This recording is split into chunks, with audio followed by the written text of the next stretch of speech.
Welcome to the lecture on inflow-driven and stock-driven modeling, which is part of the Industrial Ecology Open Online course. In this lecture, we want to cover two main items. The first one is we want to learn how we can determine stocks, like in-use stocks, from historic inflows. This is what we call the inflow-driven model. And we want to have a look at the stock-driven model, where we do the opposite calculation, namely determining inflows from a stock scenario. The development of in-use stocks over time, that we often just call stock dynamics, is a central determinant of sustainable development. If we want to study how we can transform our industry and our society to a more sustainable state, we also need to know how we can transform the building stock, the vehicle fleets, and all the industrial assets to phase in new technologies, make existing ones more efficient, or just phase out technologies that are not needed anymore. One particular research question here relates to the amount of materials that are stored in the use phase. This is important first to understand of how much material we can mine in the future as waste, so-called urban mining, and also it is important to understand the material demand of developing countries, for example in China, India, or African countries, where we could use the material use patterns and the stock patterns of developed countries as a template for development, to then have an idea of what the magnitude of future material stocks and material consumption could be. So what we have to do in this case is to estimate how the stocks have evolved over time and what magnitude they currently have. There's two ways of doing that. The first one is called the bottom-up approach. It's called bottom-up because we take a specific statistics, for example on buildings, the building area, and we multiply it with the average material content of buildings. So we take a specific product or infrastructure, see how much we have, and multiply it with the material content to just directly get the stock of a material in that product or infrastructure at a given point in time. The other approach is called the top-down approach. Here we take aggregated consumption data, for example on steel and concrete, and apply a lifetime model to estimate how much of the cumulative material consumption in the history is actually still in use. And it is the top-down model that we now want to have a closer look at. To compute the top-down, or here it's called the inflow-driven model, we have to follow the following procedure. We take a system definition where we have the manufacturing stage here with the production flow like of cement or steel in a country. Then we have imports of that material and exports. And the market balance of this global market for a material is called the apparent consumption. The apparent consumption is the amount of material that apparently has been consumed in the country. It's production plus imports minus exports. It is the consumption flow, and it's called apparent because there's usually no consumption statistics. So consumption is typically inferred from this market balance, so this is why it's the apparent consumption.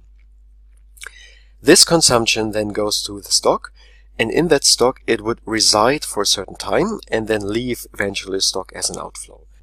And this delay process, or the residence time of the materials consumed in the use phase, is modeled with the lifetime model that we had a look at during our last lecture. So what we do now is we take the consumption time series C of t and apply the lifetime approach to get the outflow as the convolution of historic inflow with the probability of the stocks leaving the use phase. So the first lifetime model application gives us the outflow as a consequence of historic consumption, just as we had it in the last lecture. When we have the outflow determined, we can use the balance equation of the use phase to calculate the stock change. The stock change at a certain time is just the difference between consumption and outflow. Everything that is consumed and doesn't flow out adds to the stock in there, so this is the stock change, and the total stock is then just the integral of the stock change plus the initial stock, if there was any, at the starting time of the model. So these four steps form the so-called inflow-driven model, and now we want to have a closer look at the parameters needed and some examples. The most important parameter of the inflow-driven model is, of course, the product lifetime. Product lifetimes are notoriously hard to get. They often are inferred from surveys where we ask people about their consumption and their disposal behavior. Sometimes there are statistical records, and sometimes we just have anecdotal evidence, like a newspaper report that tells you when a bridge was torn down, when it was built, or the same information we can get from blog entries and from the Wikipedia. What you see here is a quite detailed study by Daniel Müller and colleagues estimating the lifetime distribution of consumer goods obtained from survey data. And you see they even tested different lifetime distributions. Again, here a reference to the last lecture on lifetime modeling. And those were estimated and fits were made comparing to the survey data that were obtained. There's quite a few lifetime data out there, but they're scattered across the literature, and here's a few references that you can use if you need to obtain lifetime data for your own modeling. The first one is a lifetime database from the National Institute for Environmental Sciences in Japan with the web link here. Then there is the aforementioned lifetime report by Müller et al. That has a few data on US specific lifetimes, and in our own work on steel there is some lifetime data for different world regions and product groups contained. For the lifetime model we need to apply a certain distribution, and the typical distributions that are used are the gamma distribution, the normal distribution, and also Weibull and sometimes exponential distributions. And here we have to make a disclaimer that usually, in most cases, the data we have are not sufficient to specify exactly which distribution is followed. So what we have is just mean lifetime data in the best case, and then we would just assume a distribution where we know the lifetime can be a certain range, so that we then can also study the effect of slightly lower and slightly longer lifetimes. How can we now implement the inflow-driven model? The easiest way is probably to calculate it by hand, but this can be quite laborious, so a better way is to use a software tool for the inflow-driven modeling. One way to do this is use Excel, for example, using Excel's norm distribution function, where you can directly generate the PDF values that you then can use to multiply the inflows with the fitting PDF values. So just program the convolution function in Excel and then also the mass balance. There is a slightly more professional way that is coded in the dynamic stock model library that's available on GitHub, a library that is in Python. And in this library you would define an object that is called dynamic stock model that has a certain time, as has an inflow and a lifetime distribution. And then you can apply a method, namely the stock by cohort method, to the dynamic stock model, and this coding then directly computes the inflow-driven model and gives you the outflow as stock by cohort, and also with another call of a slightly related method than the outflow by cohort. I don't want to say more about this now, because there's two exercises where you can try it out yourself. So we have the exercise 1 in this section, Methods 3, which is using the inflow-driven model in Excel to estimate the in-use stocks of steel for Germany. And then we have the software one for this method section, which is an IPython notebook that tells you how to apply and use the Python class for dynamic stock modeling for the inflow-driven case. An important example of inflow-driven modeling is the estimation of metal stocks. We don't have direct statistics on metal stocks, so we have to infer these values from either bottom-up approaches, that means directly checking the statistics, multiplying product statistics with material content, or using the top-down approach. This is the inflow-driven model, calculate apparent consumption, apply lifetime model, then use mass balance to get the stocks. So here's the example again of Daniel Müller estimating in-use stocks in the UK, where you can see a saturation after, let's say, the late 1970s, and a similar pattern for the United States, which is quite an important observation that holds for some industrialized countries, but not all, namely that per capita stocks have saturated at some points, indicating material stock sufficiency. We can do the same thing for developing countries, where of course stocks are far from having saturated, but then we could combine inflow-driven modeling, that's shown here on the left side, with a scenario that is shown on the right side on how stocks may evolve in the future.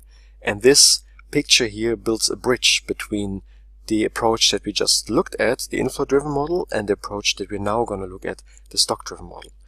In the inflow-driven model, here shown on the left side, we know from statistics the consumption of steel in a country, like here China, and from this consumption flow we can infer the stocks. This is the dashed lines here. The gray dashed line is per capita stocks, and the black dashed line is total stocks. But in the future, we don't want to make a scenario for inflows, because inflow is not directly related to the service provided. For long-lived materials, services are always provided by the stocks.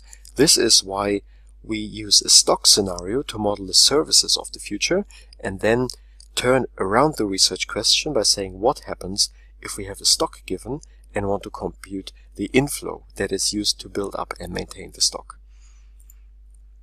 So this is exactly the motivation for the stock-driven model.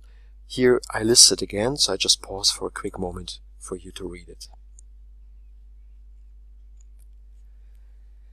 The research question for the stock-driven modeling is: how large is the inflow needed to maintain and expand an in-use stock so that the in-use stock curve fits a given scenario? And the model to answer that question is called the stock-driven model. The stock-driven model performs an operation that is the inverse of the inflow-driven model. For the inflow-driven model, we want to know the stock as a result of historic inflows, and for the stock-driven model, we want to know the inflow that is needed to build up and maintain a certain stock. We know that the inflow-driven model is mathematically formulated as convolution operation. Convolution is a filter, and applying filters usually doesn't have an inverse. Think of image processing, where a filter could be to take out all the red from the image, or to filter everything to grayscale, or to blur the image. And those operations are, in mathematical terms, convolution operations. And once you apply a filter to an image, like you blur it out, there's no way of getting back the original information. You can make some guesses, but you won't be able to reconstruct the exact information. The same challenge we have here in stock-driven modeling. There is in general no method that tells you from any future stock what exactly the historic and future inflows need to be. But there are special cases, and the special cases apply when the initial starting conditions are easy enough so that we can actually conduct this inverse convolution. And there's two cases where we can actually invert this convolution, so that means we can compute inflows from stocks. And one case is when there was no initial stock, so we start in a year T0 with actually no stock. And the other case is where the age cohort composition of the initial stock is known, because then we can still compute the outflows of historic inflows and be able to build up the model in the way we will just show in a moment. So here is the procedure of the stock-driven modeling, and you see it looks slightly more complicated than the inflow-driven modeling because it actually is more complicated.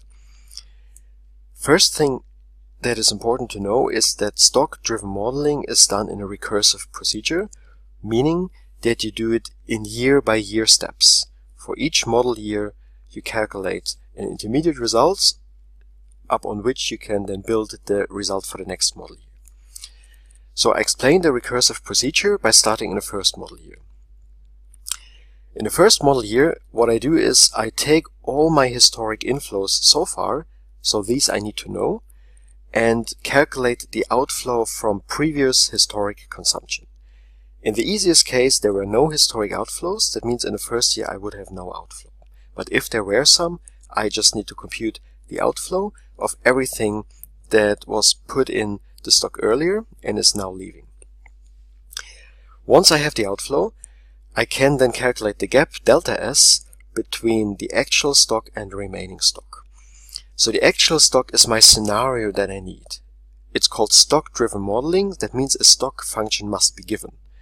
So I take that given exogenous stock as external and subtract the remaining stock that I computed with my outflow model and the mass balance. And the result is then the delta S. So this is the mass balance equation. This is the same equation, just for the actual stock in the year. I insert the inflow and the outflow of that year and integrate over all years to get the total stock from the stock change time series. And I can also replace again the outflow by the convolution integral, so then I would have the stock change in my year is the external stock minus the cumulative inflow minus the cumulative outflows. That is also quite straightforward, it just looks a bit complicated. And then I again apply the mass balance to say that this gap delta S between the stock that I should have external and the stock that I actually have S of t must be the inflow. That means the inflow is chosen to fill the gap between the stock that I should have according to my scenario and the stock that's actually in place. So when you follow these 3 steps year by year, you can from this construct a time series of inflows for all model years. In the next step, you would again compute the outflow of all historic years, and now you include the same inflow you just calculated into the calculation. Get the outflow from this and the mass balance, get the stock change, remaining stock, and the gap to the actual stock, and you can set this value to the inflow. This explanation was quite theoretical and dry, so let's have a look at a more practical example. In this case, we want to have a look at a vehicle fleet, and the vehicle have, for reasons of simplicity, a fixed lifetime of 3 years, meaning in the 3rd year after the consumption the vehicle leaves the stock. So here we have the time series of years, and here we have the stock scenario that we want to model. This is an exogenous scenario. This is the value that the stock should have at the end of the year, and now we see how this whole thing looks like. In the second step, we will then compute some efficiency and use factors, but for the moment, let's just focus on the stock itself. So what we had here is, in previous times, let's say 50 years ago, when there were no cars in a certain country, here it's just -2 years because we want the calculation to be not too long, and the idea was that the target should be to have 4 cars. Since there were no cars initially, you just put in 4 cars into the stock, because the inflow always fills the gap between the stock that should be there and the actual stock. There should be 4 cars, there were no cars, so we put in 4 cars. And then we can trace the age cohorts of the different stocks. So of course the cars that were consumed in the year -2 have the age cohort -2 because they were consumed in that year. In the next year, year -1, we should have 5 cars. This is what the stock scenario tells us, and we have already 4 cars that are still in use because they haven't reached the end of their life yet. So we need only 1 additional car, now labeled as age cohort -1, to fill the gap between the should be stock 5 and the actual stock 4. In the current year, now we should have 6 cars, and the 6 cars we already have 4 from 2 years ago, we have 1 from last year, so we need only 1 additional car to make our mass balance hold, so that the actual stock and the should be stock are equal.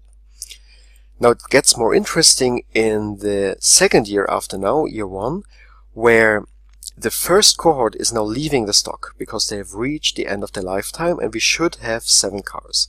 We still have 1 car each from the last 2 years, but to get 7 we need an inflow of 5 cars. So in the age cohort 1 we consume 5 cars to make a match between the actual stock and the should be stock. You can continue calculations for the year 8, where this cohort is leaving, so we need an additional 2, and year 9, where this cohort is leaving, and again we need an additional 2 cars. So you can see that the age and year metrics here, or this table, can be read in 2 different ways. First of all, you can have a look at the row of each table, and the row here gives you a decomposition of the total stock into age cohorts. This is an automatic result of the stock-driven model. It just doesn't give you the overall stock or the inflow as a time series, but it also breaks down this stock into age cohorts. And this is quite nice, as we will see in a moment. The second way of reading this table is to look at the columns. And in the columns, you can trace an individual age cohort through time. So here, of course, the age cohort in the upper half is 0 because stuff that hasn't been produced yet isn't there. So the inflows appear on the diagonal of this table. So the diagonal of the stock table is identical to the inflow. This is when the age cohort items enter the use phase, and this is then how they evolve during the use phase. So in the case of fixed lifetime, a certain amount enters the stock, it stays there for 3 years, and in the 3rd year they're gone. We can use the age cohort time table to calculate, for example, the fleet emissions depending on age cohort specific fuel efficiency and time dependent use. So this is something we want to look at as a continuation of the example. The application is very clear. Technologies change over time, and that means that a car that was built 10 years ago has not the same efficiency as a car that was built last year. So to compute the changes and the effects of the changes in efficiency, we need to trace and to break down this stock into different age cohorts, and this is just what we did with a stock-driven model. And now we take the composition or the decomposition of the stock into age cohorts and apply a age cohort specific fuel efficiency and multiply it with the average annual use to get the total emissions. So the example here is as follows. We know that for age cohort -2, 6 units of CO2 were emitted per kilometer, and we have 4 cars of that efficiency. So we have 24 units of CO2 from the first age cohort, and they are then multiplied with 10 kilometers. So in total we have 6 units of CO2 per kilometer times 10 kilometers per year times 4 cars of this age period. So this is 240 grams of CO2 for the cars of only that age cohort. And for the other 2 age cohorts that are present in the stock, we have only 1 unit each with a better fuel efficiency, so only 5 units of CO2 emitted per kilometers, and this gives you another 10 kilometers times 1 car times 5 units of CO2 per kilometer for age cohort -1, and the same for age cohort 0. So that's another 2 times 50 units of CO2, gives you in total 340 units of CO2. And with exactly the same calculation, you can fill in the rest of the table. The advantage is that we can take the total stock, we break it down into different age cohorts, we apply the age cohort specific fuel efficiency or any other parameter to each age cohort, and then multiply it with the intensity of use that is the same for all the age cohorts for a given year. So we can capture 2 effects. One is the change of the overall use over the years.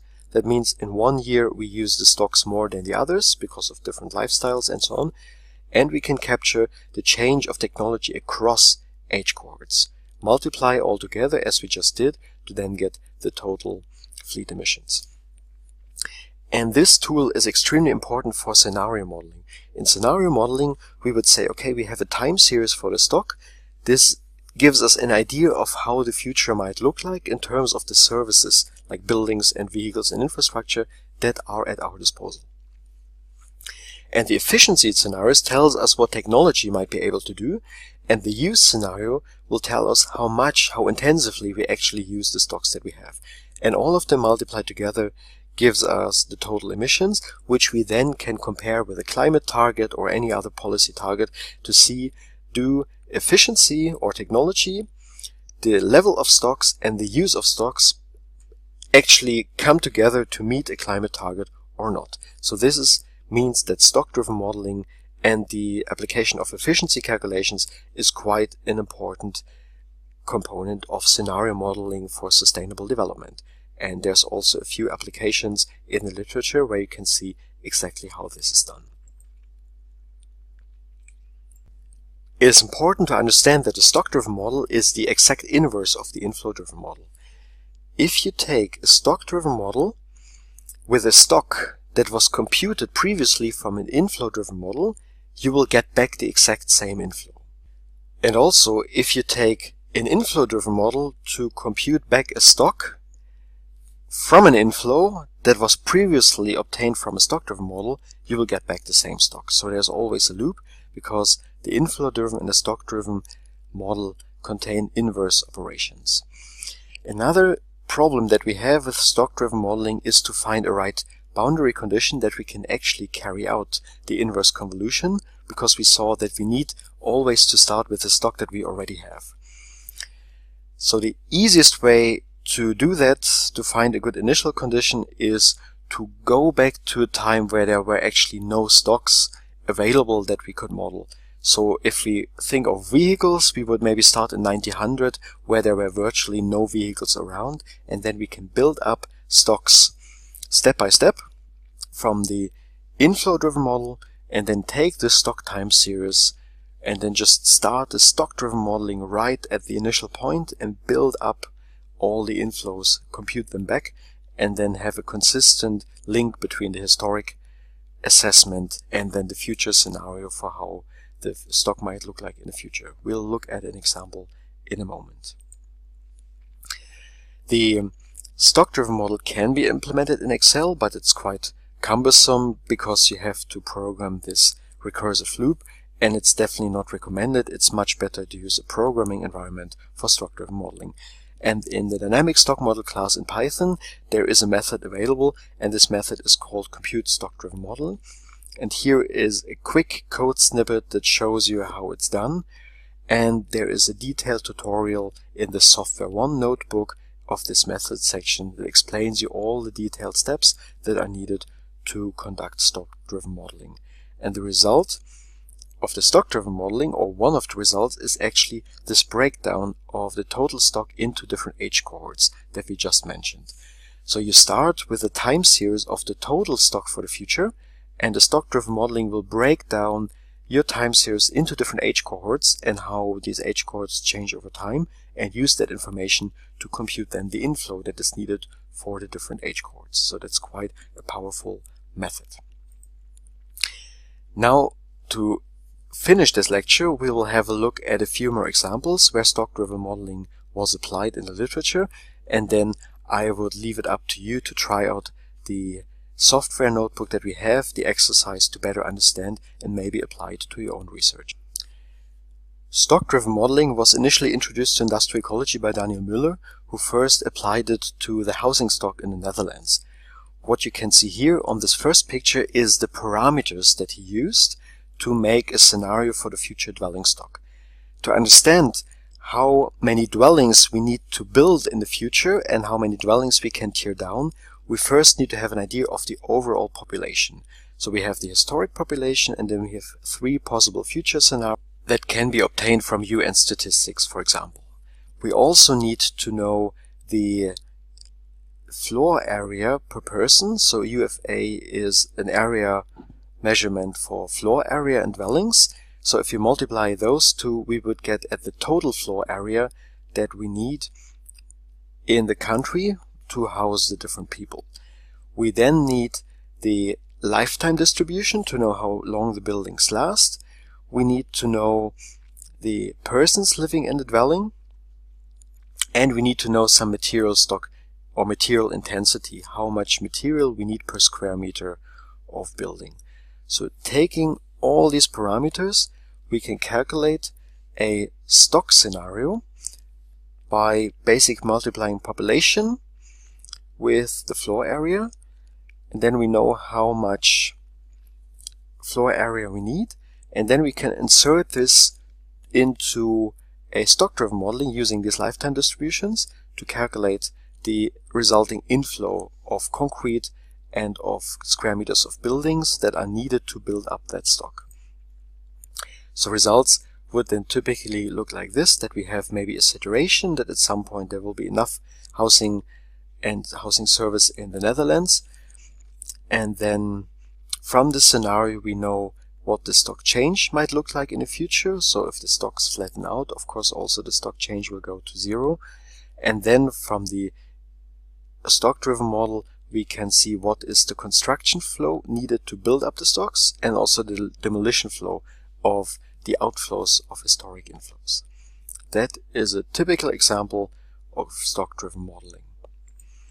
Another example is the already mentioned Chinese steel cycle, where we say in the future we assume that the steel stock per capita will take an S-shaped pattern, resembling the findings we had for the UK and for the US, where we observed saturation of steel stocks. Together with a slightly shrinking population in China, that means that the overall stock in China will slightly decline, at least stay rather stable, in the second half of the 21st century, when China probably will have fully industrialized. And from this total stock curve, the black curve here, we can apply the stock-driven model to infer the inflow of steel that's needed to actually build up and maintain the stock. And this inflow is the red curve here at the right of this dashed line, because on the left side, the red curve is actually an input variable, a statistical variable, whereas on the right side, it's a model output. So this is the big difference between inflow-driven and stock-driven modeling. And you can see here, as stocks grow fast in the present years, huge inflows are needed. But as soon as stocks flatten or maybe even slightly decline, the inflows can drop, and all what's needed is additional inflow to just maintain the stock. That means compensate for the outflow, but no inflow needed to expand the stock. And of course, you can conduct this analysis for different scenario parameters like different saturation levels, different lifetimes, and so on, because in our modeling, we are not certain about the future. We don't make forecasts, but we make scenario analysis. Another example is a steel study with a global scope, where colleagues around Hadayama et al. From Japan calculated what happens to the global steel production or steel input if stocks in the different world regions have such an S-shaped curve. And the results are quite interesting. They would then, from their scenarios, conclude that there is still need for additional steel demand and growth in steel demand until maybe 2020 or slightly beyond that, but that then, because of the saturation effect of steel stocks in many countries, there will be a leveling off of steel demand at the high level, which is quite interesting both for industry planning and of course also for people worried about emissions in the steel industry and how they can be reduced. So the scenarios from the industrial ecology modelers show that it's likely that steel production will level off at the global scale as a result of saturating in-use stocks. And the relation between those stocks and the consumption inflow is determined exactly by stock-driven modeling. A last example refers to the vehicle fleet, where we already had the example with the small table and the stock-driven modeling there. What we can do for vehicles is we can look at the historic patterns of vehicle ownership in different countries, and from this construct very simple scenarios of how vehicle ownership might look like in the future, here in the case of China. So we have countries that are quite developed but have relatively low vehicle ownership, and of course we have countries that have much higher ownership, and we have a huge bunch of countries that are somewhere in the middle. And we can infer from these curves that the development in China might look like some curve here in this scenario trumpet. Again, this is clearly not a forecast. This is just an assumption of what could be a plausible scenarios for vehicle future.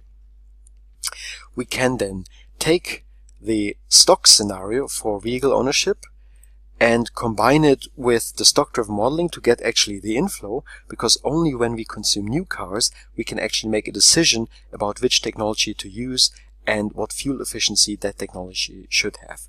So if we put this all together, we can make a nice scenario for the total CO2 emissions of the Chinese vehicle fleet, broken down into different age cohorts, broken down into different technologies, broken down into small or larger cars. And we can change emissions only as the old vehicles leave the use phase. So all the stock dynamics is included here, and then we can apply different climate change mitigation strategies, where one of them is of course to improve the fuel efficiency here. The other one is to have smaller cars instead of larger cars. Another strategy would be to reduce the annual kilometage driven, and another one is to reduce car ownership as a total. And of course there's also vehicle lifetime and population scenarios. And here you can see the different wedges of the strategies in the emissions plot, so the different possible contribution of the different parameters and the strategies attached to the parameters on total fleet emissions. With this example that's documented in the literature, I would like to close this lecture.